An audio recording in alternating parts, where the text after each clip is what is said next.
Good afternoon. Good afternoon. This is Rashad Mitchell coming to you live from my YouTube channel as I continue on part series of the week that was college football's history and review, the 1955 college football season. Almost what I'm gonna do today in this video is try to close out the whole season because I got week 11 I want to talk about, week 12, get into the bowl games, get into who won the Heisman and everything. Put a seal put it into the recap of the 1955 season.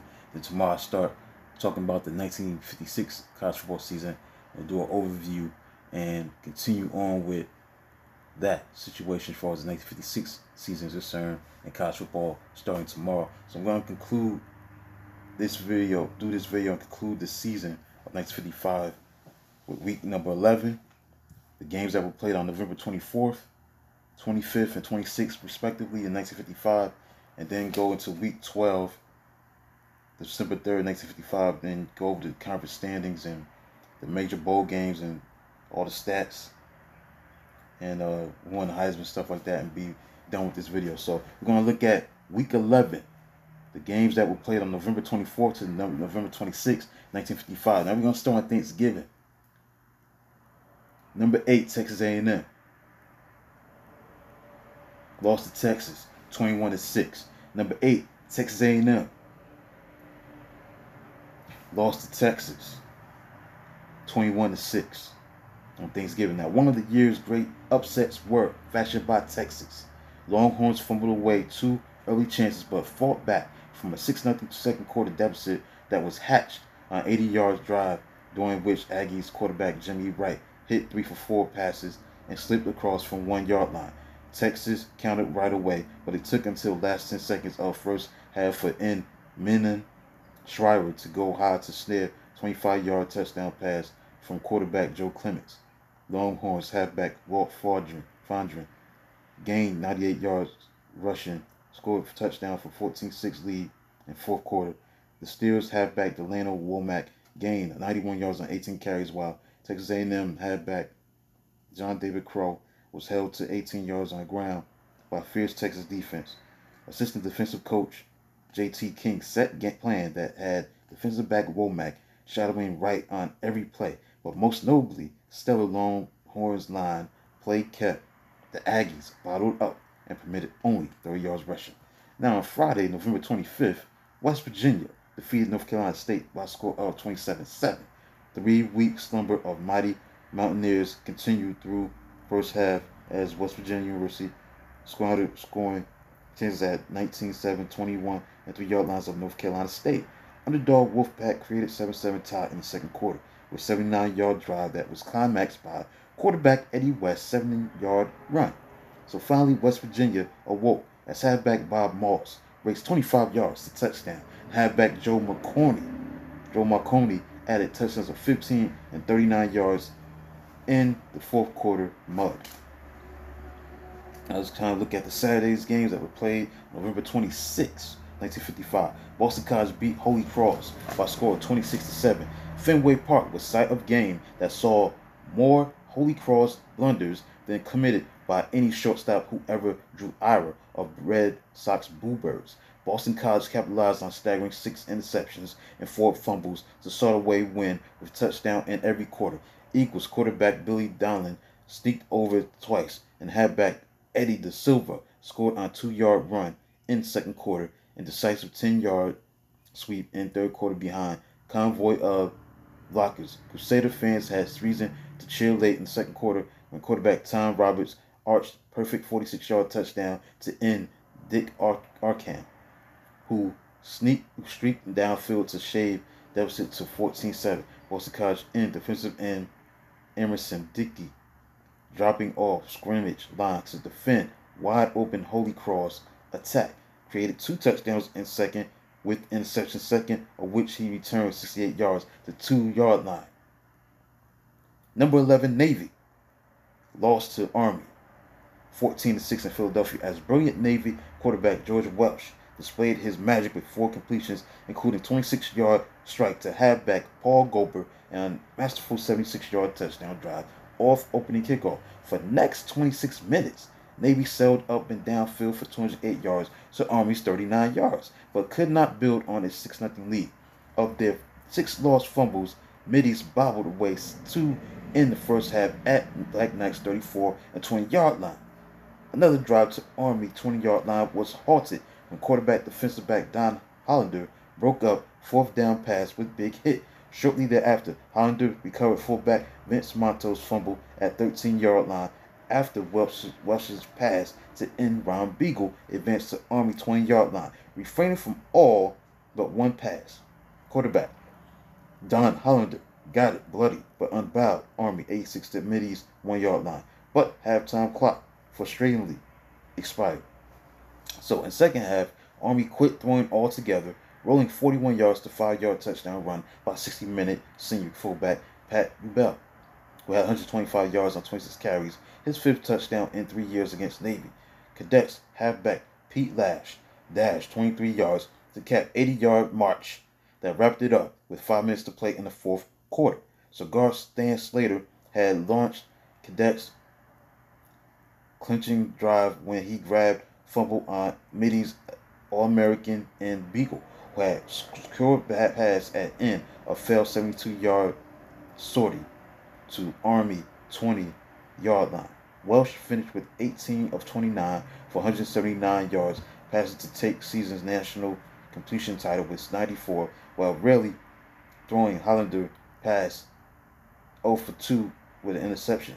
Outcome ended Navy's Cotton Bowl's hopes and vindicated Army coach Red Blake for his controversial offseason switch of Hollander from All-American to novice quarterback. Number 19, Vanderbilt lost to Tennessee 20-14. If Vanderbilt could have hung on to its 14-7 lead at the third quarter, Sugar Bowl would have sent for the Commodores in a golden coach, according to UP game reporter.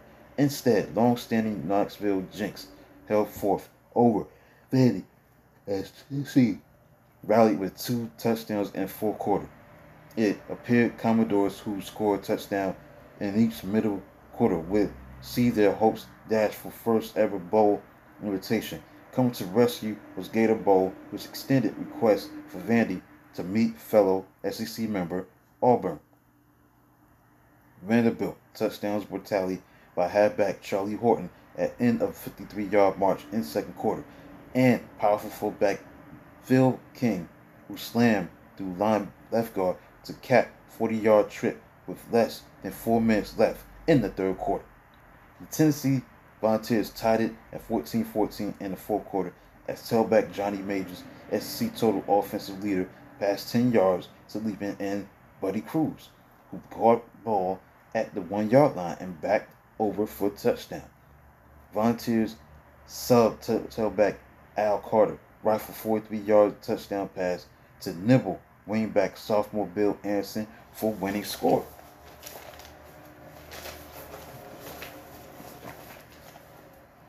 Number 10, Auburn beat Alabama 26-0 in Birmingham. Auburn rushed for 278 yards, locked up third straight trip to Gator Bowl by smashing its downtrodden rival. Old school of former great Dixie Howell, Alabama lost its 13th straight game, thanks mostly to Auburn's own version of Howell, a plainsman quarterback Millard Howell Tubbs, who was named in honor of Alabama's Howell and preferred to use his middle name, pitched 2 touchdown passes to end Jerry Elliott in the second quarter, ran for stand-up 2-yard touchdown at the end of the 85-yard drive in the fourth quarter, and piled up 146 yards of offense. So Auburn All-American fullback Joe Childress took control of third quarter drive of 20 yards and scored a 2-yard touchdown at the tackle Paul Terry recovered Bama fumble. Crimson Tide was able to gain 171 yards, and senior quarterback Bart Starr quietly ended Cott's career with 6 for 8 and 54 yards passing.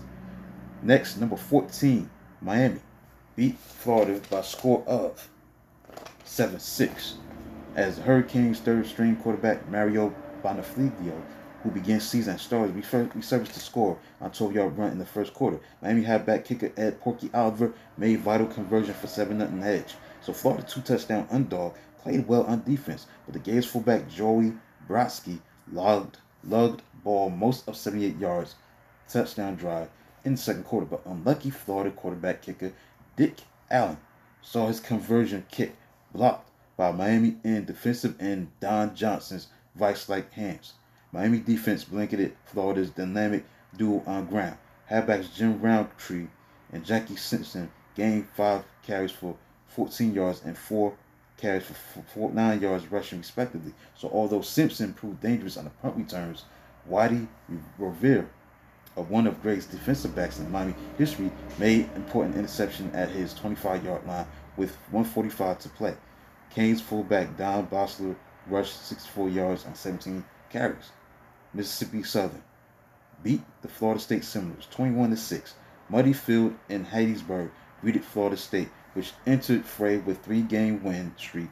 Mississippi Southern used its fine rushing attack for 310 yards, scored twice in second quarter for 14-0 lead. Seminoles scurried inside Eagles' 20-yard line in third quarter, but were halted on downs. Seminoles defensive backs deflected fourth quarter pass for it landed in the hands of Southerners in Curry Jano for touchdown, as belated Florida State touchdown came from halfback Billy Odom. Shutout was performed by Colorado A&M over Colorado 10-0, as the Skyline Conference champion Colorado A&M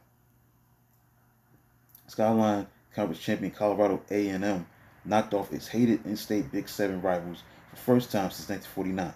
Blanked for first time in 75 games, the lethargic Colorado Buffaloes held significant weight advantage in line, but swifted Rams forwards blocked crisply on a 44-yard touchdown raid in first quarter, moving mostly with its ground attack that computed 214 yards by game's end. So Colorado A&M sent quarterback Gary Glick across for 1-yard touchdown, as kicker Glick converted for 7-0 lead.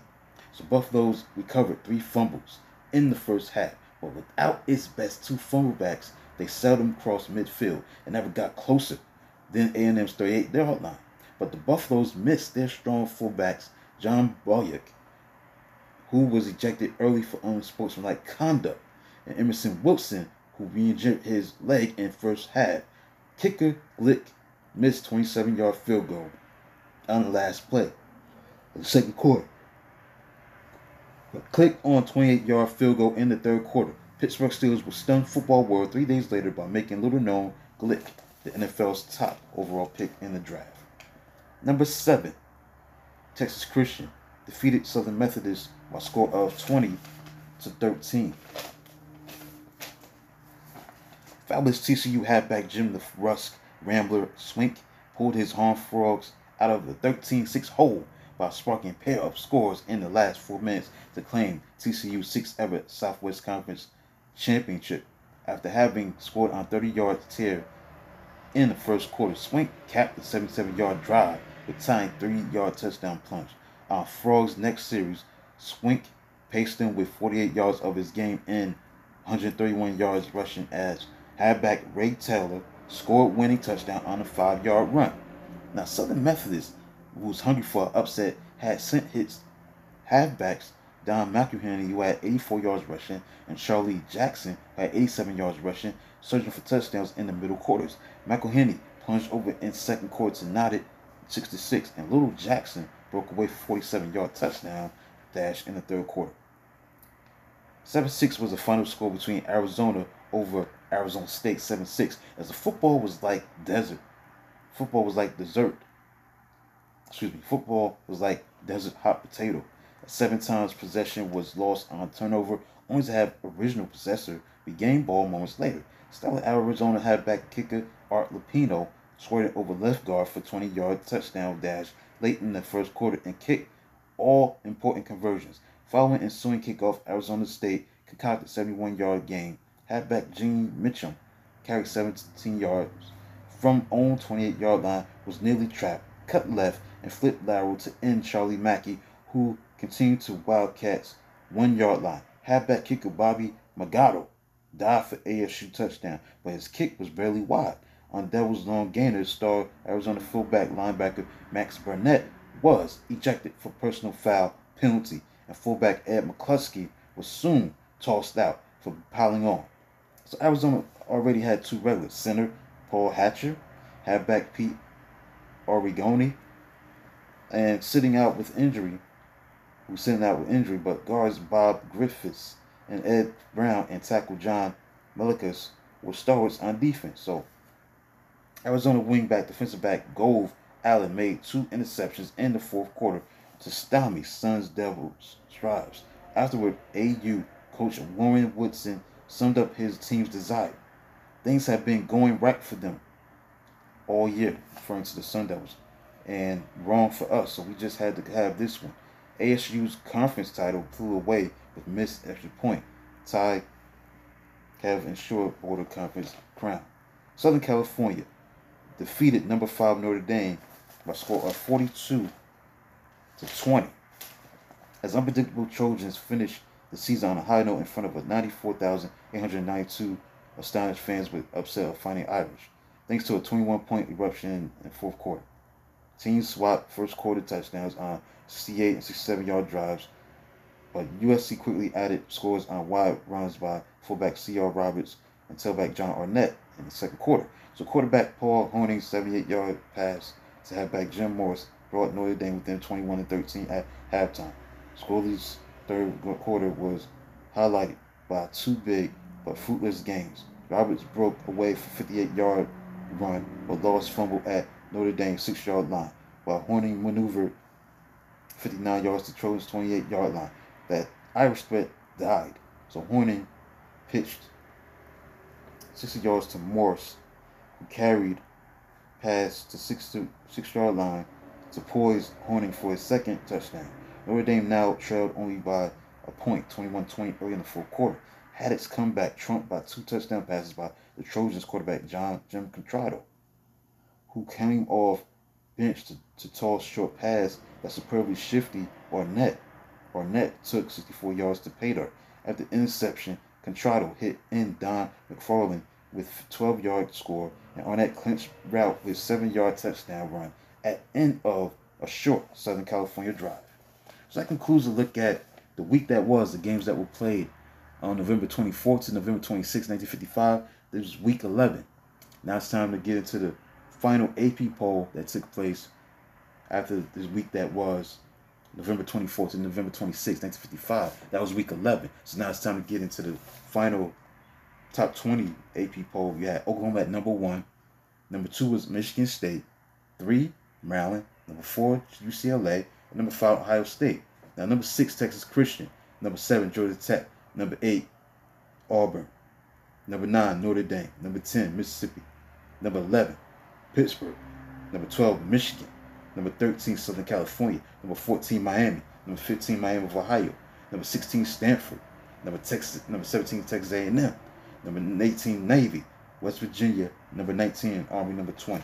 So now let's get into the December 3rd, 1955. This is week 12. This is the final regular season day. Only got 2 games to talk about, and that's Duke beating North Carolina 6-0, as the Blue Devils were open 1955 with 4 wins, now closed the year with 3 victories. Duke offense maneuvered length of field all day, but were halted 4 times, succeeded only on a 35-yard touchdown spurt by sub halfback Oliver Skitch Rudy, set up by halfback Bob Pascal's 33-yard punt return to the North Carolina 46-yard line. So guard W.D. Fresberman sprung Rudy with trap blocks, and key block came from in Buddy Bass. North Carolina tackle Jack Mosby broke through to slap guard kicker Jim Nelson's extra point try back at holder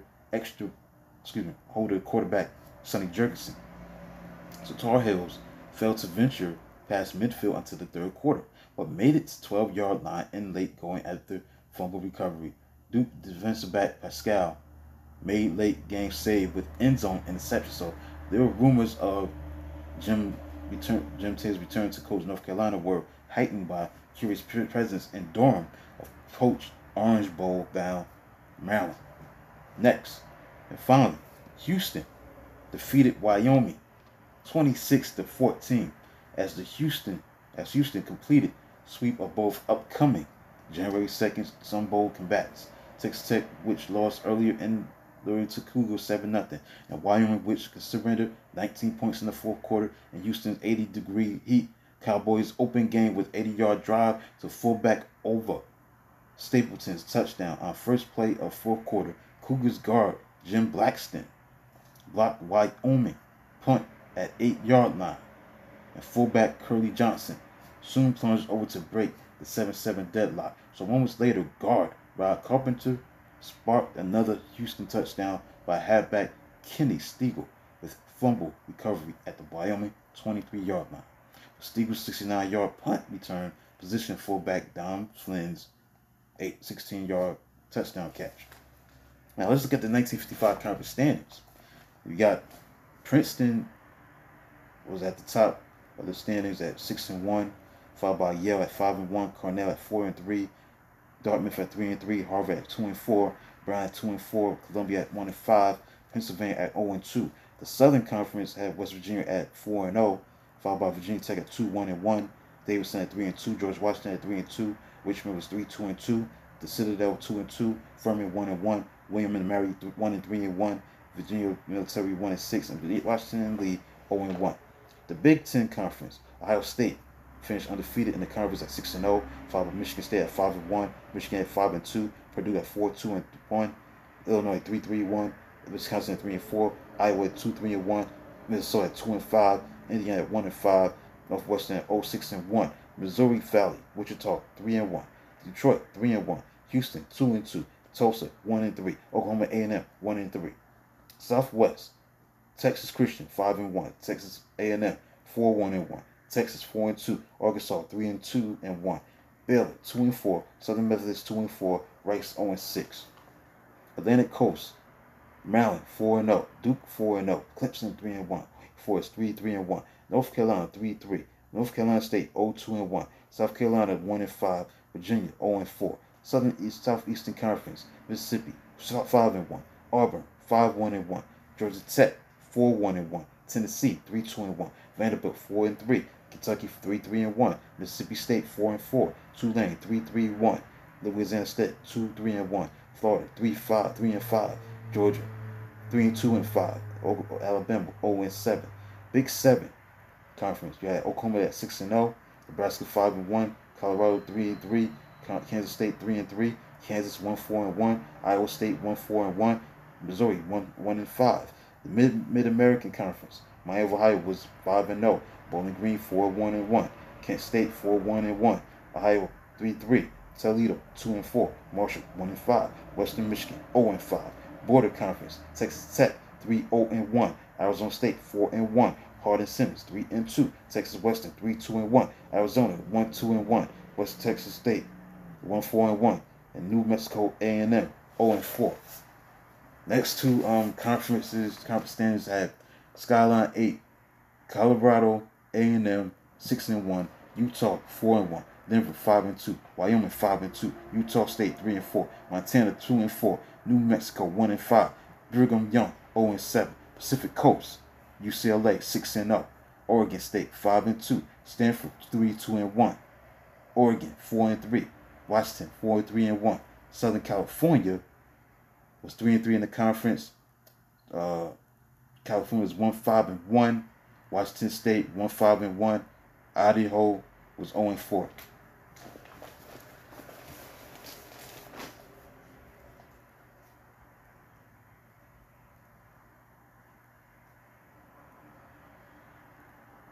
So that's the look at the 1955 conference standings as a whole. Now it's time to look at I got 1, 2, 3, 4, 5 bowl games to talk about. The 1955 major bowl games that took place. We're gonna start with Gator Bowl on December 31st. Number 8 Auburn lost to Vanderbilt 25-13. Now it was the third straight trip to Jacksonville for Auburn. On the other hand, Vanderbilt had been reluctant to accept surprise bid because Chancellor Harvey Branscombe was concerned bowl games might taint the school's fine academic image. But it was a good thing Branscombe accepted because Commodores rarely saw bowls thereafter. Vandy would qualify only in 1974, in 1982, and 2008 thereafter. While fans sat in overcoat 7-point underdog, Commodores won with spirit. Quarterback Don Orr's greatest career game as he accumulated 110 yards of Commodores 271 yards. Orr's playing status was doubtful right up to game time because of this dislocated throwing elbow from season's climactic game. So he passed sparingly. But Orr's throws included 7-yard touchdown pass in one first quarter to end Joe Stevenson, who got away from two defensive backs. Fullback Joe Childress was Auburn's star for second bowl in a row despite battling case of flu. Tigers halfback Fob James caught 38-yard touchdown pass from quarterback Hal Tubbs in second quarter, trailing 13-7 at halftime. Auburn's Tubbs lost his second fumble to Vandy tackle Tommy Woodruff near midfield. Orr ran 16 yards and threw a 20-yard pass to halfback Joe Scales to set up his 1-yard sneak for 19-7 lead. Next in the Orange Bowl, number 1 Oklahoma defeated number 3 Maryland by a score of 20-6. Now Maryland was determined to change its losing Orange Bowl outcome of 2 years earlier against Oklahoma, but game's third play saw the Terrapins halfback Ed Ferrer burst off right tackle for the 66 yards to Oklahoma 10-yard line. So the swift Sooners defense held, but Terps continued to have upper hand and pressed until they gained a 6-0 halftime edge on Ferrer's 15-yard touchdown run. So energetic halfback Tommy McDonald keyed Oklahoma's second half reversal. McDonald's 32-yard punt return started at the 46 yards go-ahead drive, which he sustained with a 16-yard pass to halfback Bob Burris and finished with a 4-yard touchdown run. The Sooners sub quarterback Jay O'Neill's third sneak in the third quarter sneak made it 14-6. So Maryland threatened twice in the fourth quarter. Outstanding. Oklahoma center linebacker Jerry Tubbs halted first Terps threat with interception. Second throw was reversed by halfback defensive back Carl Dodd, who sprinted for 82 yards interception touchdown return that broke back of Terrapins. Stats virtually were even, as Oklahoma 254 yards to Maryland's 245 yards, but Bud Wilkinson's Sooners clearly validated their spot atop AP poll. Sugar Bowl in the January 2nd, number 7 Georgia Tech beat Pittsburgh, the number 11 team in the country, 7-0. Pre-game imbroglio created by Georgia Governor Marvin Griffin dwarfed game's news. In political action characteristic of the Deep South in the 1950s, Griffin tried to bar Georgia Tech from playing Pitt because Panthers counted among their squad members a black man named Bobby Greer who played fullback. Georgia Tech President Blake Van Leer announced he would uphold the contract, so game was on. So on field, play evolved into true defensive combat, matching Pittsburgh's bulk and Georgia Tech's speed. So after Panthers lost fumble on their 33-yard line in the early moments, all eyes were on defensive back Greer as he was called for pass interference penalty while trying to cover Yellow Jackets end Don Ellis at the Panthers goal line. So quarterback Wade Mitchell immediately scored on sneak and extra point was kicked, but later left game with the injury. So afterward, Terry Greer felt he had been robbed on a penalty call. He was pushing me all the way and down the field and finally pushed me across the goal line, and they called interference on me. Pittsburgh had clear advantage on offense with his big line. Panthers outgained Tech 311 yards to 142 yards. Typical clutch play of Engineers defense led by the guards Franklin Brooks and Alan Ecker came late in the second quarter as cornerback Corny Salvatierra was stopped on a fourth down sneak at Tech 1-yard line. Yellow Jackets mounted their only sustained drive in the fourth quarter behind sub-quarterback Toppy Van. Tech reached Pittsburgh's 7-yard line, but Panthers end defensive ends Joe Walton and John Pollock caved in on Van, who threw interceptions to Pitt halfback defensive back Ray D. Pasquale at 5-yard line. Panthers' third-string quarterback Darrell Lewis entered game for the last 6 heart-stopping plays that carried to Engineers' 5-yard line, including an incomplete end zone pass. Greer was game's top rusher with 51 yards on 6 carries, a burst for 26 yards in the third quarter, and made scintillating pass catch. Afterward, Greer added that Georgia Tech players treated him well. They are all fine sportsmen.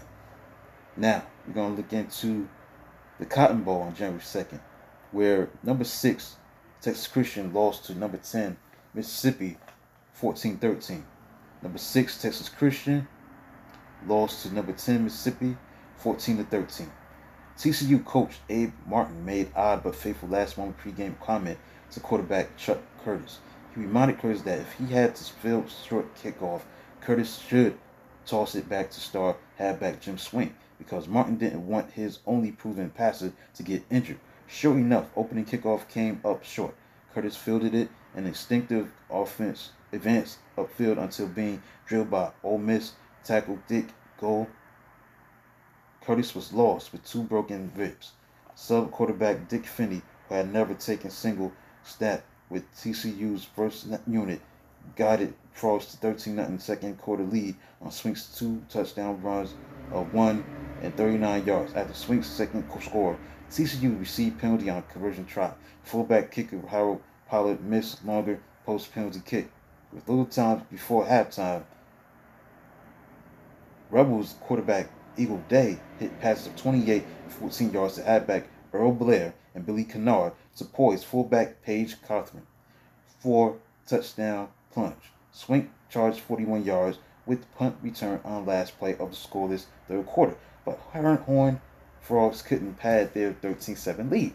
But Ole Miss winning march went 66 yards in the last 5 minutes, facing 4th and 5 at TCU 45-yard line. Day hit 13-yard pass, then scrambled 25 yards to position halfback Billy Lott's 5-yard touchdown sweep of right in, and kicker Cothran's winning conversion. Rebels guard Buddy Alliston was tapped as game's top lineman.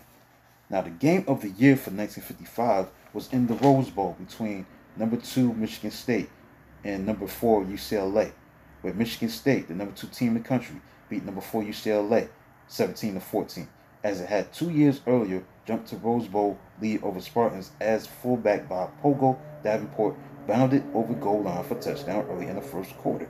Michigan State quarterback Earl Morrall tied it at 7-7 in the second quarter when it hit tailback Clarence Peaks with 13-yard touchdown pass. After scoreless third quarter, Peaks launched 67 yards touchdown pass off pitch out to end John Thunder Lewis for 14-7 margin in the fourth quarter, but tailback Ronnie Knox, back from mid-season broken leg, guided Bruins 55 yards to fullback Doug Peters, tying score in just 5 plays. With 5 minutes left and score at 14-14, Spartans took kickoff, marched into UCLA territory. Top Spartans kicker, fullback Jerry Panutis, missed a 40-yard field goal. Then game turned rather crazy because rules prohibited any signals from sideline. Officials caught UCLA assistant coach Jim Myers making passing motion as Knox peered at bench from behind huddle. Penalty of 15 yards moved ball back to Bruins 5-yard line. Knox faded into end zone to pass, but Bruins were called for an ineligible receiver penalty when Knox made frantic throw to tackle Gil Marino to avoid being tackled for game-losing safety. Penalty pushed Bruins back to 1-yard line, where Knox punted out of trouble, but All-American guard Hardiman Curitan mistakenly grabbed Spartans' punt receiver, and UCLA was penalized 15 yards to its own 25-yard line with less than 2 minutes left. So a pair of quick fumbles, both anxiously recovered by Michigan State. The layup game penalty served as prelude to Michigan State University coach Duffy Daugherty's surprise move. Daugherty skipped over Panutis and tapped in kicker Dave Kaiser for field goal try. Suddenly, ball was snapped in the middle of Kaiser's practice kick, but he adjusted to slam winner through uprights from 41 yards away with 7 seconds shown on the clock. It was Kaiser's first successful field goal in college. Kaiser was near-sighted and had to turn to the referee's signal to learn he made thrilling game-winning boot. Now, the top performance formula in 1955 was Oklahoma at number 1.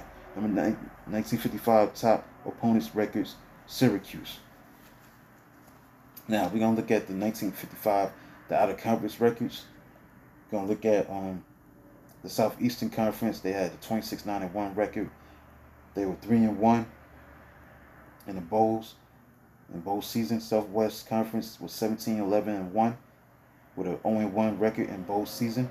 The Big Ten Conference was 15-10 with a 1-0 bowl record during the bowl season.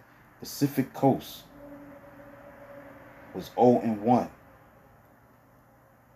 in the bowl season. They had a 16-4-1 record. Pacific Coast. Atlantic Coast Conference had a 20-19-1 record and an 0-1 bowl record. Next, Big Seven had 11-17 winning record. 11-17 losing record. Beg your pardon. 11-17 losing record, and they had a bowl record of 1-0. Okay, so now we're gonna go into the 1955 individual statistical leaders. We're gonna start with the rushing yards. Art Lupino led the nation in rushing yards with 1,313 yards. He led the nation in attempts too with 209 attempts. He averaged 6.3 yards a carry. Okay, that's the rushing yards aspect category. Now we're going to go into the passing yards category, where Georgia Welsh led the nation in passing yards at 1,319 percentage completion, 62.7. That was number one. That was at the top. And also Georgia Welsh led the nation in completions with 94 completions. So he was the top guy by far. In receiving yards, Hal Burnine of Missouri had 44 catches. That was the most. Anybody had 594 receiving yards. So he was the nation's leader in receiving yards and catches. So everybody else is below that, 27, 34, 35. Yeah, everybody else way below him, definitely. Bernard was the top guy in receiving yards. Now let's look at the All-American team. 1955 consists of All-American team. At end, Ron Beagle, Navy. Ron Kramer, Michigan. Tackle, Norm Masters, Michigan State. Bruce Bosley of West Virginia. Guard, Bo Ballinger, Oklahoma. Calvin Jones, Iowa. And Hardeman Curtin, UCLA. The center position, you had Bob Pellegrini of Maryland. In the backfield, you had Earl Morrall, Paul Hornung, Howard Cassidy, and Jim Swink. The other All-American choices had at end, you had Rami Loud of UCLA, Hal Burnine of Missouri, Howard Snellenberger of Kentucky. The tackles, Mike Sandusky, Maryland, Frank Agostino of Auburn, Sam Huff, West Virginia, Paul Wiggins, Stanford, John Witt, Oregon State, Herb Gray, Texas. The guards, Pat Vesaligia, Notre Dame, Jim Parker, Iowa State, Jim Brown, UCLA, Tony Sardisco, Tulane, Scott Suber, Mississippi State. The center position, Hugh Pitts, Texas Christian. In the backfield, you had Don Schaefer, Notre Dame, John Arnett, Southern California, Tommy McDonald, Oklahoma, Art Davis, Mississippi State, Joe Childress, Auburn, and Bob Davenport, UCLA. Now, the 1955 Heisman Trophy winner was by a landslide, Howard Cassidy, the senior halfback of Ohio State. He had 2,219 votes. Finishing second was Jim Swink, junior halfback, Texas Christian, had 742 votes. George Welsh, senior quarterback, Navy, 383 votes. Earl Morrall, senior quarterback, Michigan State, 323 votes. Paul Hornung, junior quarterback, Notre Dame, 321 votes. Other major awards: Maxwell Player, Howard Cassidy, Outland Lineman of the Year, Calvin Jones. Walter Camp Award went to Howard Cassidy. Newt Rockne, Lineman of the Year Award went to Bob Pellegrini. And the AFC-A Coach of the Year was Duffy Daugherty of Michigan State. So that concludes the recap, the whole look at the 1955 season. That's it. It's over with. I'm done.